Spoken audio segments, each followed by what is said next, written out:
AutoCAD নিয়ে 3টা প্রশ্ন করব, 3টা প্রশ্নেরই অ্যান্সার দিবা, এখানে দেখাবা।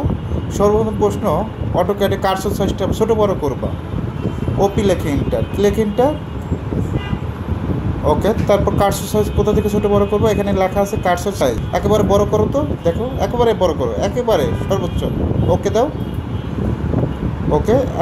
একেবারে বড় হয়ে গেছে, এটা তুমি 10 করে দাও। ওপি লেখে ইন্টার,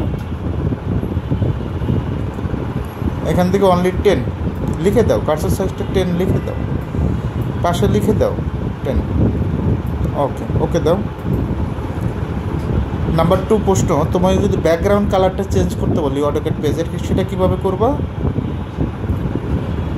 ওপি লেখে ইন্টার, তারপর ডিসপ্লেতে যাবা, ডিসপ্লে থেকে কালার, এখান থেকে হোয়াইট কালার দিয়ে দিবা, অ্যাপ্লাই, ওকে।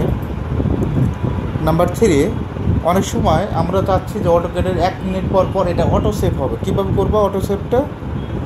ওপি লেখে ইন্টার, তারপর এখান থেকে open and save, open and সেভে যাও। সেভে যাওয়ার পর আমাদের যে কাজটা করতে হবে, এখান থেকে 1 মিনিট, কিনি মিনিট দিবা? 1 মিনিট, আশা করি পারবা, ঠিক আছে, 1 মিনিট, ওকে।